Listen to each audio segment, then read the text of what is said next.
امت مسلمہ کو یہ بتا دیا جائے کہ تمہاری زندگی میں جو رمضان آتا ہے وہ اللہ کی طرف سے مہمان ہوتا ہے.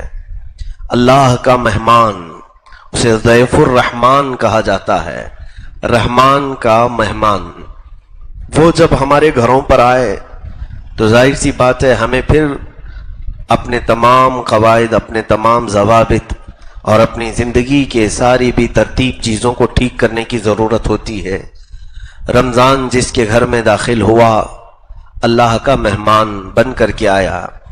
قیامت کے دن ایک شخص سفید لباس میں آئے گا، بہت ہی نورانی صورت اس کی ہوگی، اور جب حساب کتاب چل رہا ہوگا تو وہ شخص سامنے آ کر کھڑا ہو جائے گا اور کہنے لگے گا کہ اے مولا تو اس کی بخشش نہ فرما، اس کو تو جنت نہ عطا کر. تو وہ رب ذوالجلال کے حضور جب احتجاج کرے گا، اللہ رب العزت اس سے پوچھے گا کہ اس کے خلاف تو کیوں کھڑا ہے؟ تو وہ کہے گا کہ مولا میں اس کے گھر مہمان بن کر کے گیا تھا، لیکن اس نے میری کوئی خاطر مدارات نہیں کی، میرے ساتھ نہ محبت کا سلوک کیا، نہ مجھے اس نے کچھ پوچھا.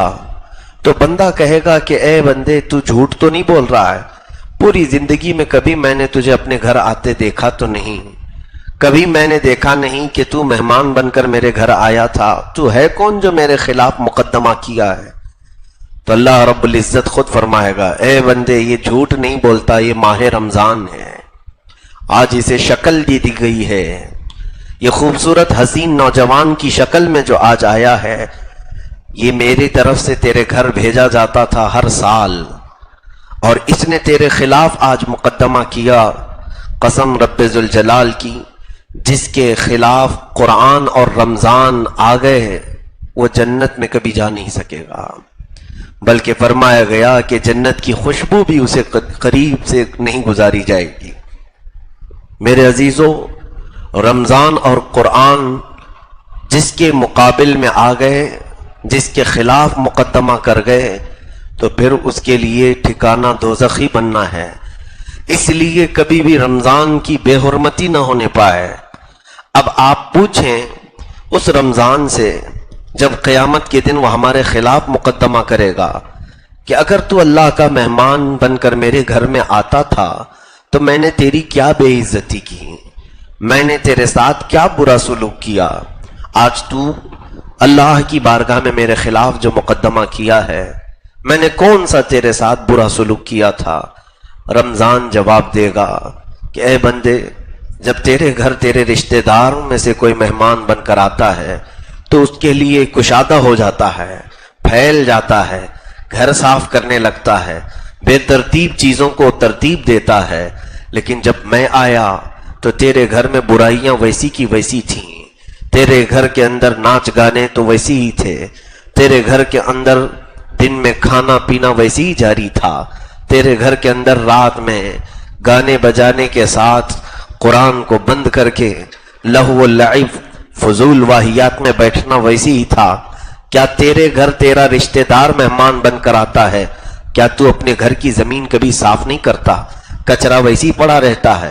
تو یہ رمضان کی حجت ہے جو ہمارے ساتھ ہوگی، رمضان کا مقدمہ ہوگا جو ہمارے ساتھ ہوگا.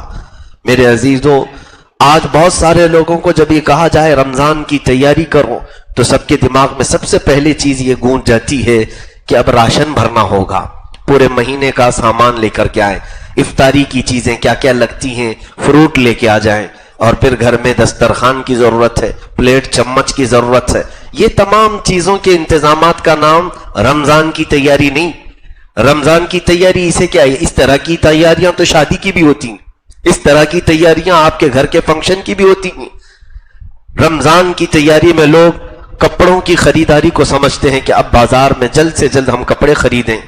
یہ تمام ظاہری تیاریاں ہیں جو اسباب کے ساتھ متعلق ہیں، لیکن رمضان جس کی صفائی چاہتا ہے وہ تمہارے آنکھوں کی صفائی ہے، تمہارے دلوں کی صفائی ہے، تمہارے زبان کی صفائی ہے، تمہارے ہاتھ و پیر کی صفائی ہے، تمہارے گھر کے ماحول کی صفائی ہے. کیا مسلمان یہ نہیں کر سکتا کہ اللہ کا مہمان آ رہا ہے، میرے گھر آج سے ٹی وی بند ہو جائے، میرے گھر جو فضول واہیات ہوتے ہیں اس کو میں کسی طرح بند کر دوں، شرم تو کروں، اللہ کا مہمان میرے گھر آنے والا ہے۔ باقی ان لوگوں سے میرا کوئی کلام نہیں، میرا خطاب، میرا بیان ان لوگوں سے نہیں جن کا تعلق اللہ سے ہے ہی نہیں، جو اللہ رب العزت سے کوئی محبت نہیں رکھتا، ان سے میرا یہ کلام نہیں ہے۔ عزیزان گرامی، تاریخ تو یہاں تک بتاتی ہے، ایک مجوسی تھا، آگ کا پجاری، زندگی بھر اس نے آگ کی پوجا کی، آگ کی پوجا کرتے کرتے مر گیا۔ اس شہر میں جو ایک بڑے قطب تھے، ولی کامل تھے، انہوں نے خواب میں دیکھا کہ وہ جنت میں ٹہل رہا ہے، جنت کے باغیچوں میں وہ ٹہل رہا ہے۔ اس سے انہوں نے سوال کیا کہ تو آگ کی پوجا کرتے کرتے زندگی بتا گیا، تیرا جنت سے کیا تعلق؟ اس مجوسی نے، آگ کے پجاری نے جواب دیا، اے اللہ والے، یقیناً میں نے زندگی پوری کفر و شرک میں بتا دی، ختم کر دی، صرف ایک بات میری زندگی میں ایسی آئی تھی کہ میں مسلمانوں کے رمضان کا بڑا ادب کرتا تھا۔ میرا بیٹا ایک دن بازار میں کھا رہا تھا رمضان کے وقت، تو میں نے زوردار اس کے چہرے پر تھپڑ مارا اور کہا، کم بخت، تجھے معلوم نہیں یہ مسلمانوں کا رمضان ہے، اس میں سارے لوگ بھوکے رہتے ہیں، وہ کھاتے پیتے نہیں، تجھے معلوم نہیں رمضان کو وہ اللہ کا مہمان سمجھتے ہیں، تو علل اعلان بازار میں کیسے کھا رہا ہے؟ میرے بچے نے کھانا پینا پھینک دیا اور توبہ کر لیا۔ بس میں اگرچہ کافر تھا، مشرک تھا، لیکن مسلمانوں کے سامنے پورے رمضان میں کبھی کھاتا پیتا نہیں تھا۔ تو جب میری موت قریب آئی تو ایک حسین نوجوان میرے سامنے آیا، میں بستر پر تھا، اس حسین نوجوان کے پاس بہت ساری میٹھی چیزیں تھیں اور جنت کی خوشبوئیں دکھا رہا تھا۔ میں نے پوچھا کہ اے نوجوان، مجھے تیرے ہاتھ میں جو ہے وہ چاہیے۔ اس نے کہا، بس میں رمضان ہوں، اگر تو ایک بار اللہ پر ایمان لے آئے تو میں یہ ساری چیزیں تجھے دلاتا ہوں۔ تو نے میرا ادب کیا تھا، تو نے میرا احترام کیا تھا، اس لیے تیری موت سے پہلے میں تیرے پاس آیا ہوں تجھے بتانے کے لیے کہ یہ جو جنت کی خوشبو تو میرے پاس دیکھ رہا ہے، یہ جو میٹھی چیزیں، مشروبات تو دیکھ رہا ہے، یہ اس کے لیے ہے جو ایمان پر انتقال کرتا ہے۔ تو یہ مجوسی کہتا ہے، میں نے فوراً کلمہ طیبہ پڑھا اور ایمان لایا، چند ساعتوں کے بعد میرا انتقال ہوا، مجھے ایمان والوں میں اٹھایا گیا، اور اسی رمضان کی شفاعت تھی، اس کی سفارش تھی کہ اللہ رب العزت نے مجھے جنت میں مقام عطا فرمایا۔ عزیزان گرامی وقار، غیر مسلم یا کافر، مشرک ہو کر اگر وہ رمضان کا ادب و احترام کرے تو موت کے قریب رمضان اس کی سفارش کے لیے آ جاتا ہے، رمضان اس کے لیے اللہ کی بارگاہ میں احتجاج کرتا ہے کہ مولا تعالیٰ اس سے تو بخش کر جنت عطا کر۔ لیکن ہمارے معاشرے میں بعض لوگوں نے اس کو آپشنلی سمجھا ہے، روزے کو کیا سمجھتے ہیں؟ آپشنلی ہے، بلکہ یہ پوچھتے بھی ہیں، تیرے کتنے روزے ہوئے، تیرے کتنے روزے ہوئے؟ کیوں یہ پوچھا جاتا ہے؟ مسلمان ہے، مسلمان سے یہ پوچھنا بھی نہیں چاہیے کہ روزہ ہے یا نہیں رمضان میں، رمضان میں تم روزہ ہو یا نہیں ہو، پوچھیں بھی نہیں، بلکہ یہ ایسا فرض ہے، ایسا فرض ہے کہ ایک روزے کے ترک پر، ایک روزے کے چھوڑنے پر قیامت کے دن اسے 900 سال تک دوزخ میں رکھا جائے گا، محض ایک روزے پر۔ 900 سال جانتے ہو کتنے ہوتے ہیں؟ یہاں سال دنیا کا بیتتا نہیں، گزرتا نہیں، اور وہ دوزخ کے 900 سال کیسے گزارے جائیں گے؟ اس لیے جن کی زندگیوں میں قضا ہوئے ہیں روزے، وہ قضا بھی کر لیں۔ نفل روزے رکھنے سے بہتر ہے کہ زندگی میں جو چھوٹ گئے انہیں قضا کر لیں، مرد ہوں کہ عورتیں ہوں۔ رمضان کو اتنے ہلکے میں نہ لیں، اس کو اتنی آسانی سے نہ لے لیں کہ یہ آپشنلی ہے، میں نہیں رکھتا ہوں، وہ رکھتا ہے، اس کو ایسے سمجھتے ہیں جیسے یہ کوئی، جیسے امامہ پہننا ہے، جبہ پہننا ہے، یہ جیسے لوگوں نے یہ سمجھ لیا ہے کہ یہ مولانا لوگوں کا کام ہے، دیندار لوگوں کا کام ہے۔ میرے عزیزو، رمضان کے روزے ہر مسلمان مرد اور عورت پر فرض ہیں، ہر مسلمان پر۔ تو یہاں پر رمضان کے روزوں میں جس نے بھی تساہلی کی، کاہلی کی، اس کے گھر سے نور ختم کر دیا جاتا ہے، اس کے گھر سے برکتوں کو اٹھا لیا جاتا ہے۔ عزیزان محترم، میرے آقا صلی اللہ تعالی علیہ وسلم نے جو فرمایا، احادیث کی روشنی میں ایک بات بتا دوں، کیا آپ کو ایسا محسوس نہیں ہوتا کہ سال بھر جو بندہ بھٹکا پھرتا رہتا ہے، بھولے ہوئے راستوں پر گھومتا رہتا ہے، رمضان آتے ہی وہ اپنے مولا کی چوکھٹ پر آ جاتا ہے، رب تعالیٰ کے دربار میں جھکنے لگتا ہے۔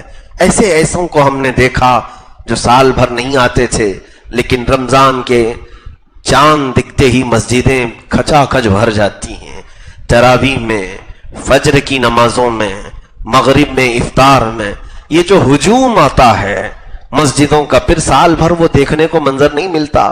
اس کی وجہ کیا ہے؟ یہ رمضان کا اس قدر احسان ہے ہمارے اوپر کہ بچھڑے ہوئے لوگوں کو یہ رحمان سے ملا دیتا ہے، مولا سے قریب کرتا ہے۔ جو بندے دور دراز جا چکے میرے مولا سے، انہیں پھر واپس کھینچ کر کے لاتا ہے۔ جنہوں نے پورے سال میں قرآن کو اٹھایا نہیں، ان کے ہاتھوں میں بھی قرآن آ جاتا ہے۔ جنہیں تسبیح پڑھنے کا موقع نہیں ملتا تھا، رمضان انہیں ہاتھوں میں تسبیح بھی تھما دیتا ہے۔ جو رات میں کبھی اٹھنے کو گوارا نہیں کرتے، انہیں صبح کا سپیدہ ظاہر ہونے سے پہلے ہی سحری میں اٹھا دیتا ہے۔ جانتے ہو آپ، سحری کا جو وقت ہے وہ میرے رب کا سب سے پسندیدہ وقت ہے۔ اسی وقت تو اولیاء کاملین تہجد ادا کیا کرتے تھے۔ یہ سحری کا جو وقت ہم اٹھتے ہیں، اس میں تہجد پڑھی جاتی تھی، اور پھر بارگاہ الہی میں جو دعائیں کی جاتی۔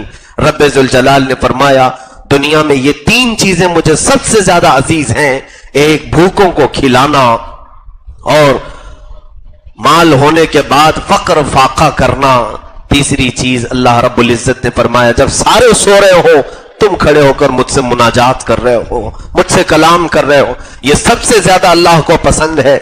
ہم سے زندگی میں دوسرے دنوں میں یہ اٹھا نہیں جاتا، فجر کے لیے الارم رکھ کر کے بھی نہیں اٹھتے، لیکن سحری میں یہ رمضان ہے جو اٹھا دیتا ہے۔ چاہے نہ چاہے بھی لوگ اٹھ جاتے ہیں، اور اس وقت کاش میرے مولا سے چند مناجات کر لیں۔ زندگی کی یہ سب سے اہم ساعات ہیں، سب سے عظیم ساعات ہیں۔ دیکھو وہ وقت ہے جب گنہگار بھی، بڑے بڑے مجرم بھی اپنے گناہوں کے اڈوں کو سجا کر رات ختم کرتے اپنے بستروں پر جا رہے ہوتے ہیں، اور تم مولا کے حضور کھڑے ہو رہے ہوتے ہو۔ اکثر لوگوں کی جو زندگی ہے گناہوں پر گزرنے والی، ان کی تو راتیں ہی ہوتی ہیں دن کے برابر، وہ رات بھر تماشے کرتے ہیں، لیکن جو ہماری سحری کا وقت ہوتا ہے یا ان کے سونے کا وقت قریب آتا ہے، 4 بجے کے قریب، 5 بجے کے قریب سارے بستر پر جا رہے ہوتے ہیں، اس وقت تم مولا کے حضور کھڑے ہو رہے ہوتے ہو۔ رب ذوالجلال ان کے گناہوں پر اگر جلال میں آتا ہے تو پھر تمہارے عبادت میں کھڑے ہونے پر اس کا جمال بھی ظاہر ہوتا ہے، اس کی رحمت بھی ہم سب کے لیے عام ہوتی ہے۔ عزیزان گرامی، یہ تمام وہ چیزیں ہیں جو ہماری زندگی میں انقلاب لاتی ہیں، چینجنگ لاتی ہیں۔ نہیں پڑھنے والا پڑھنے لگا قرآن کے اوپر۔ میں نے یہ بھی دیکھا ہے، ایک نوجوان کو مسجد میں دیکھا، قرآن پاک میں حافظ ہوں، اتنی تیزی سے نہیں پڑھ پاتا جتنے وہ جلدی اس طرح سے پڑھتا جا رہا ہے اور آنکھ پلٹتا جا رہا ہے۔ مجھے ایسا لگا کہ بغیر تجوید کے کہیں بہت فاسٹ تو پڑھ کر کے یہ غلط تو نہیں کر رہا ہے۔ اسے میں نے بلا کر روکا کہ بیٹا آپ اس طرح اتنی تیزی سے کیسے پڑھ رہے ہو کہ اتنی جلدی تمہارے ورق پلٹ جاتے ہیں، میرا ایک صفحہ نہیں ہوتا کہ تمہارے 2 ورق ہو جاتے ہیں۔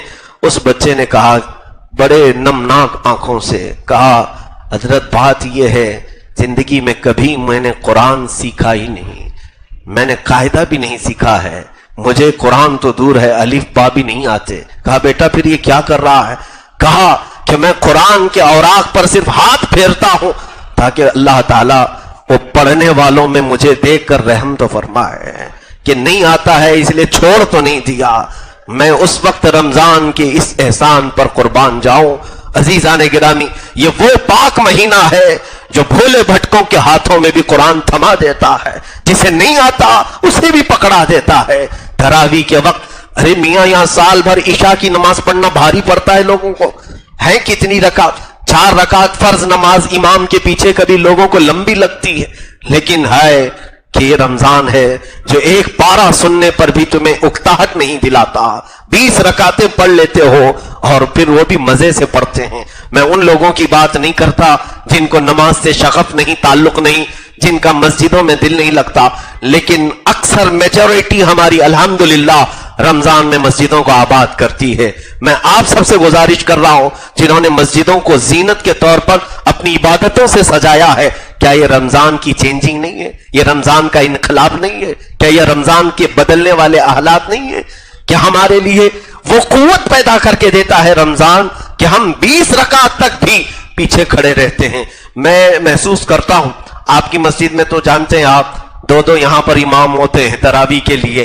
میں برسوں سے الحمدللہ اب یہ شاید 20واں سال ہوگا میری تراویح کا، انشاءاللہ رب ذوالجلال زندگی کے آخر سانس تک مجھے قرآن پاک کے ساتھ شغف اور تراویح کے ساتھ تعلق قائم رکھنے کی توفیق عطا فرما. میں نے محسوس کیا تھا تقریباً 18 سال تک میں کسی کے ساتھ شیئر نہیں کیا ایک رکعت بھی. میں 20 پڑھاتا ہوں تو پڑھاؤں گا، میں نے کبھی شیئر نہیں کیا تھا. اور پڑھانے کے وقت کبھی اندازہ نہیں ہوتا پیچھے لوگ کیا کہہ رہے ہیں. ہمیں تو اپنے مسلح کی فکر ہے. ایک حافظ قرآن کو کئی چیزوں کی توجہ دینی رہتی ہے، رکعتوں کو بھی دماغ میں رکھنا ہے، قرآن کے صفحات کو بھی، آیتوں کو بھی، اور اس کے علاوہ وقت کا خیال رکھنا ہے، اور پھر تجوید کا خیال رکھنا ہے، اور پھر ایک آیت ادھر سے ادھر مل نہ جائے اس کا خیال رکھنا ہے. پہلی رکعت میں کیا پڑھا تھا، دوسری میں سجدوں کے بعد بھول نہ جائے اس کا خیال رکھنا ہے. اب کون سی رکعت میں ہیں ہم، سجدے میں جانے کے بعد پہلی میں ہے کہ دوسری میں؟ یہ تمام چیزوں کے خیال میں پیچھے کا خیال آتا نہیں ہے. کتنے لوگ کھڑے ہیں، کس کے اوپر کیا بیت رہی ہے، کون اش اش کر رہا ہے، اس کا خیال ایک حافظ قرآن کو نہیں آتا. لیکن سننے کو ملتا ہے کچھ لوگ پریشان، کچھ لوگ تعریف.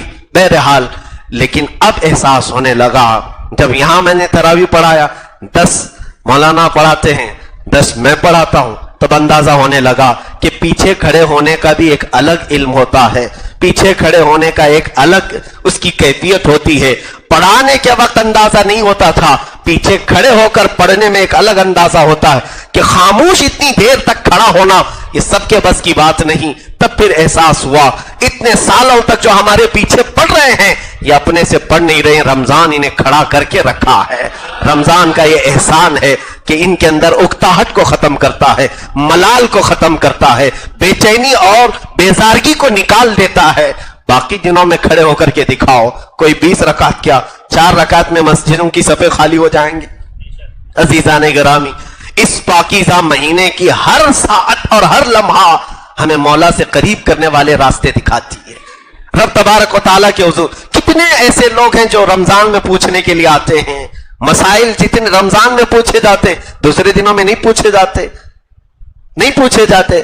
اسی لیے میرے مولا نے فرمایا کہ اے محبوب، میرے بندے میرے بارے میں سوال کرتے ہیں آپ سے کہ ہمارا مولا ہے کہاں. کہ چند صحابہ آئے حضور صلی اللہ علیہ وسلم کی بارگاہ میں سوال کرنے. یہی اسی صفحے میں قرآن کی جو آیت میں نے تلاوت کی، شہر رمضان الذی انزل فیہ القرآن، اسی میں یہ آیت بھی آئی ہے. اللہ تبارک و تعالیٰ فرماتا ہے کہ یسألونک عبادی عنی فإنی قریب، یعنی اے محبوب آپ سے میرے بندے پوچھ رہے ہیں کہ میں کہاں ہوں. یہ سوال کب آیا تھا جانتے ہیں آپ؟ صحابہ اکرام یہ رمضان کے موقع پر. ظاہر سی بات ہے ایک طلب ہوتی ہے بندے کو کہ میرا مولا ہے کہاں. یہ بندہ پوچھنے کے لیے آتا ہے. تب رب نے بھی جواب کیا دیا، اے محبوب ان سے فرما دیں فإنی قریب، میں بہت قریب ہوں تم سے. اجیب دعوت الداعی اذا دعانی، جب تم مجھ سے بات کرتے ہو میں تمہارا جواب بھی دیتا ہوں. اذا دعانی فلیستجیبوا لی ولیؤمنوا بی، تم مجھی کو پکارو اور مجھ پر ہی یقین رکھو.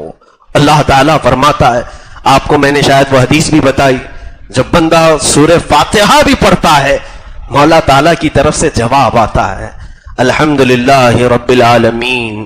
جب بندہ تلاوت میں مشغول ہے اس کا مطلب ہوتا ہے تمام تعریفیں اللہ کے لیے جو عالمین کا، تمام جہانوں کا پالنے والا ہے. سورہ فاتحہ کا پہلا جز، سورہ فاتحہ کی پہلی آیت پڑھتا ہے